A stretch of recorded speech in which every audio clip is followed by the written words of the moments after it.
If you want to know where the Hexar RF will land on this ranking list, be sure to stay to the end, watch the end of the video, don't skip. I know the skippers out there. I see you in my analytics. I know who's skipping, exactly who's skipping. Not really, but I trust that you're going to watch the video to the end. Okay, I got some nice people in this video today, some cool people. So I hope you enjoy this and the photos. Now let's go. Hi everyone, welcome back to another episode of Cant, It's Street. This time with the Konica Hexar RF. And I got the Voigtlander 35 1.4, shooting black and white film, Cant mirror, 400, push to, let's go ahead and push it to 1600, shall we? Because it's a little bit dark. And thanks to my friend Hashim from Pushing Film. He's here with me in Japan at the Scramble.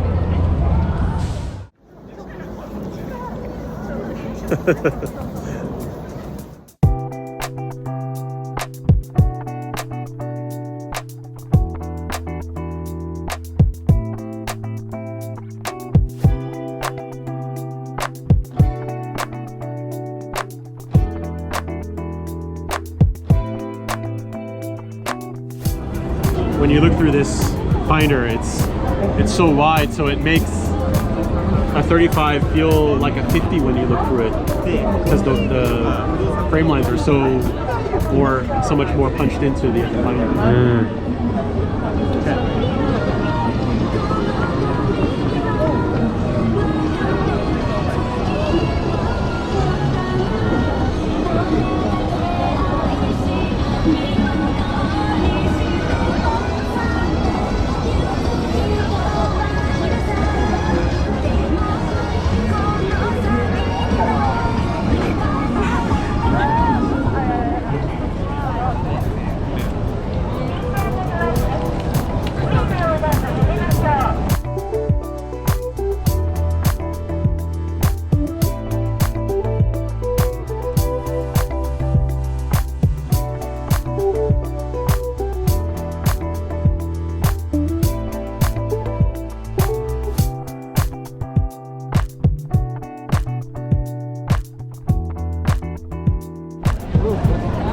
So, this camera has a lot of automatic features. Automatic advance, automatic rewind, automatic...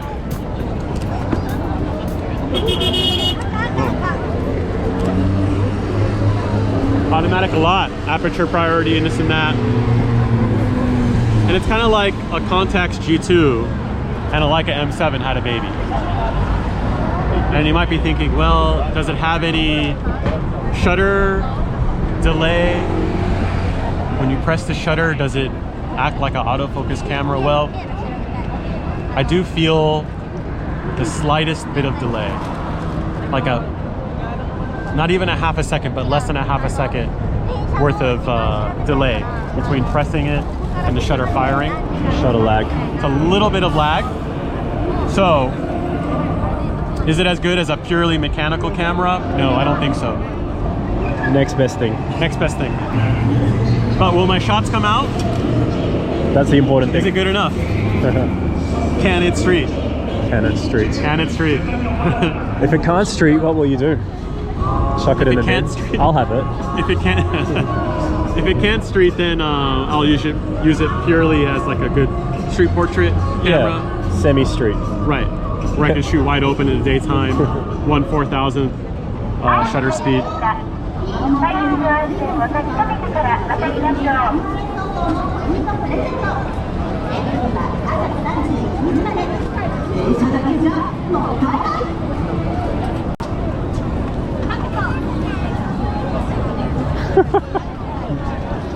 There's like 3 people with like poles.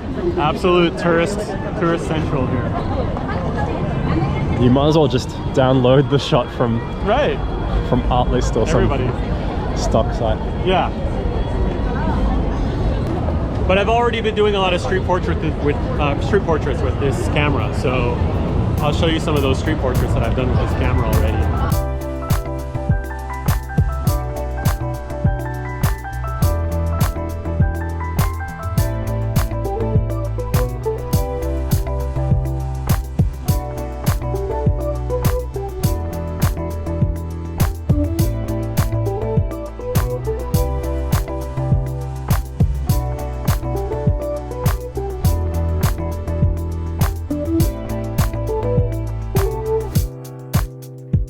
you know, in the beginning of photography, like for a lot of people, I think you like to shoot wide open, you get all that bokeh, you know, and all that. That's very attractive when you first start with photography. And of course, I was no different. And I want to get all that bokeh, 50. you know. Yeah, exactly. And then eventually you get away from that, and you want to shoot more closed down. But then eventually you kind of miss that bokeh, kind of miss that wide open look. And so, I don't know, I guess I was kind of missing that out of some of my shots where I couldn't get wider apertures in the daytime.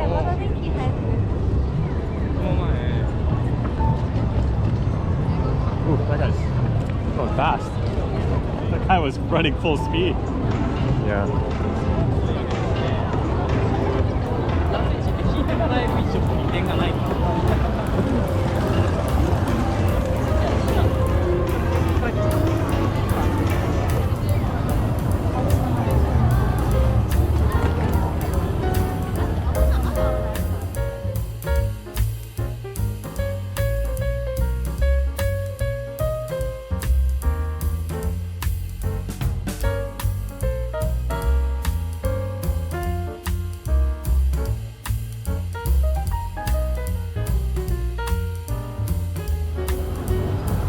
It's so hard to navigate the streets sometimes because some people are shorter than you, so you don't want to like run them over, you know? It's really difficult. Okay, let's go up to a street that I like. Sweet.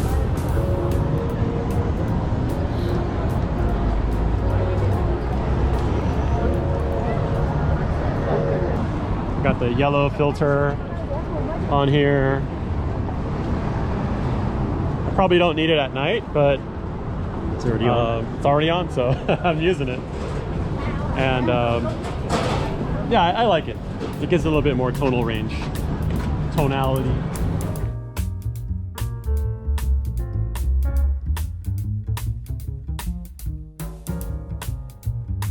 It's a good looking camera. What do you think? For sure. It's a good looking camera. It's pretty small as well. Yeah, it's and the weight, I thought Similar to a Leica. Yeah, I felt like it's similar. Because it has the electronics, but the body looks Right. smaller. Yeah, and it has like a Contax G2 kind of look, A bit more minimal. feel to it. Yeah. So yeah, I'm enjoying it. It's all electronic though, so if the battery goes out, Yeah. then that's it. I can't use it. Always have to carry a spare, I guess. Yeah. So, or really monitor this battery Yeah. window here, the counter window, and make sure that I'm not getting depleted. The one thing I don't like, purely, well, from a practical standpoint, everything matters, I guess. We're talking about cameras on the street and stuff, but the lugs are kind of out front. So when you wear a neck strap, what happens is it does this a lot, and it goes up. If I had a neck strap, I'll show it to you at home when I do it, but it always tends to like sit like that, and it's really annoying. The placement of the lugs. Yeah, so I'm not going to use a neck strap with this camera. I'm going to use a hand strap because that was getting annoying yesterday when I was using the camera. That would be a nuisance, actually.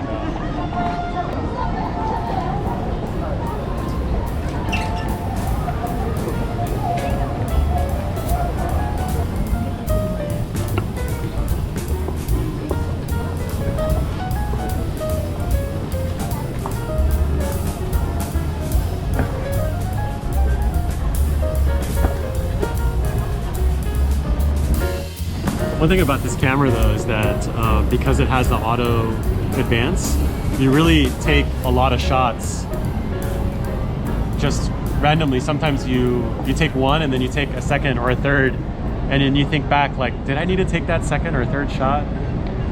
Yeah, maybe not. Because it makes it easier for you to just take another. You just blow blow through the roll fast. There's no contemplation in between. Yeah, yeah. With that advancing of your lever, it kind of like mentally makes you think, okay, I'm spending more money. It gives you that half a second. Right, to contemplate whether pressing the shutter again is worth it. Yeah. So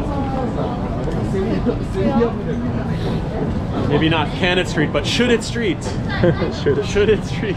Yeah. This is, I don't know, I got this camera because I think I wanted a backup camera to my M6. Like if I'm going somewhere and I want to have a backup camera, God forbid something happens to my M6 or something like that, then I have this camera as a backup. Or I take this camera to a place where it's a little bit more shady and I'm worried about my M6 because it's a more expensive camera and Slightly less expensive camera. right. And I got a good deal on this camera. Yeah. So if something happens to it, I'm not going to be as gutted, as disappointed, sad as I would be if it was my M6 that got stolen or broken or whatever. So I guess I'll be a little bit more careless with this camera and I'll shoot it while drinking or having fun. And It's like a point and shoot. yeah, it really can be, especially if I'm going to shoot the 21. Manual focus point and shoot. Right, exactly. Zone focus. Right, and that's kind of what I wanted. I got a point and shoot, and then I got a Contax G1 because I wanted to have a better point and shoot after I had a Ricoh GR1S, which, as you've seen from my previous episode, I had a Ricoh GR1S and then I had a Contax G1, and then I'm like, what do I really want? I want something that's kind of a hybrid between a point and shoot and an M6, and that's where I landed with this because it doesn't have autofocus. Oh look, film.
Professional 写真家なんですけど。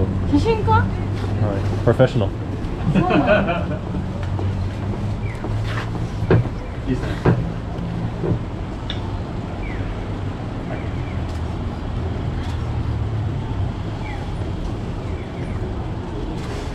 Nice.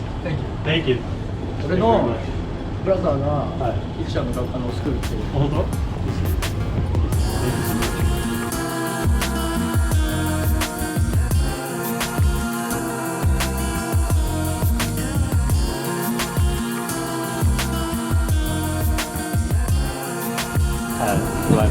最初から連絡してね。わかりました。はい、お願いします。Thank you, thank you. どうも。どうも、Thank you. ありがとうございます。It's one of those guys that's like, you instantly know. Yeah. All you gotta do is like walk up and say hi. That's it. Cute. I think he was even nervous. Oh, for sure. Yeah. As you can see, Cant Street. Cant Street. You know what? The automatic nature of this camera was nice because I didn't have to really think about my shutter speed and exposure settings, and I just kind of went into it. What shutter did I shoot that at? I don't know. I'm at 1600 ISO. It's already factoring those settings in for me, and so I can focus on the subject more, and so that's valuable when you're talking about street portraits for me, that I can just kind of just do it. Not pause, not think, oh, you know what, maybe overexposed, I don't know, or let me take a reading with a external reading. I don't have to do any of that. So it's nice, it frees me up a bit. and you just kind of do the street portrait, quick, say goodbye, which is what I like. Because sometimes it's awkward for me too to do a street portrait, believe it or not. Sometimes You I'm don't show it though. Yeah. Sometimes I'm like, okay, all right. You seem to be in charge. As long as you're more confident than the subject. Right. you're Yes, fine. yes. And sometimes street photography, you know, you don't need a human subject all the time. Sometimes you just have a nice scene.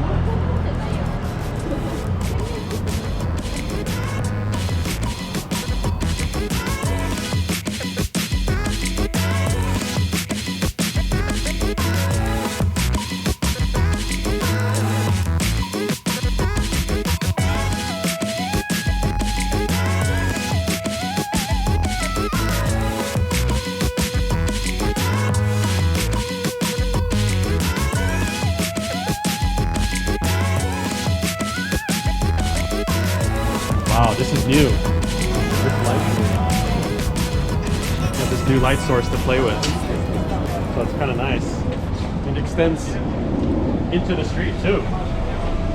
It's so bright, you know? It extends right into the street.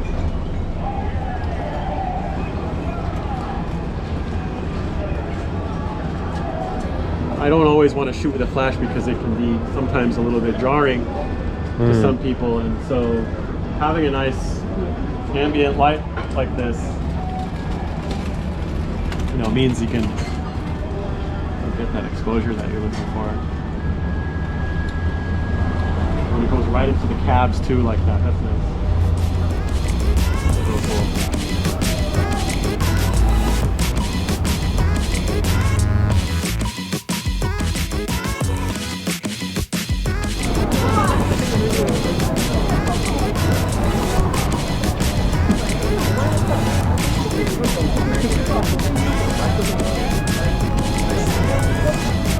The guy I was taking the photo of over his shoulder, I wanted him to look around and make eye contact with me as the bike was passing. Yeah. But he didn't look around. Yeah.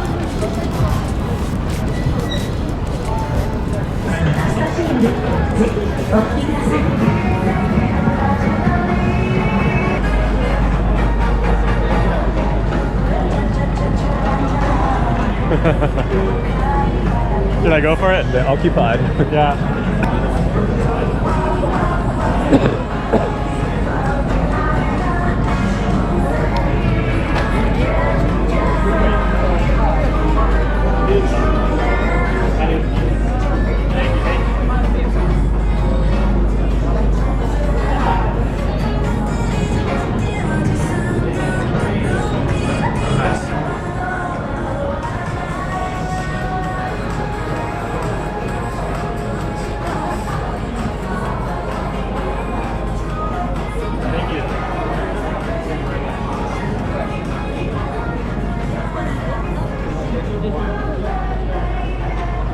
He was thinking I wanted to do a selfie with him. Yeah. All right, and so next I'm gonna shoot it with a 21mm, which is a major reason of why I bought this camera. And with some flash, I think. So let's go to that next. Let's cut to that next.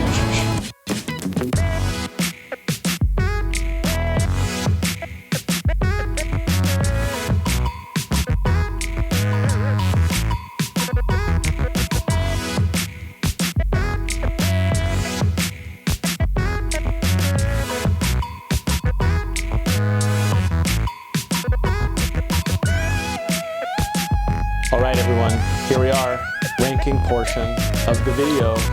Where is the Hexar RF going to land on the list? On the list. Which way? This way? Yeah. Where does this camera go? Now, as you can see from the video, I got a lot of photos with this camera, and actually I have so many more photos I could have shared, but the fact is I have a lot of photos that I've shot with this camera and I haven't scanned them all in yet. I don't want to have to scan them all in, but you can see a lot of the photos I've taken on my Instagram. So check out my Instagram and you will see many photos, many more photos that I've shot with the Hexar RF. And to be honest, it's kind of hard to tell sometimes which photos I shot with the Hexar RF versus a Leica M6 versus, honestly, a lot of other film cameras I've used. And that's really the point about film cameras in general, is that the body plays a role, but it's not the most significant role when it comes to the quality of the photo in the end. So when it comes to the quality of the photos, you know, the Hexar RF is not going to make your photos inherently better. It's going to help you, you know, with your settings when you're shooting. Like if you want 1/4000th of a second shutter speed and you want to shoot wider open, like I was talking about in the video, you can get those shots. So in that case, yeah, you can get better photos with this camera. But in the end, the film and the lens matters more. But when it comes to the camera's functionality, now that's what I really enjoyed about this camera and why I'm gonna rank it high here.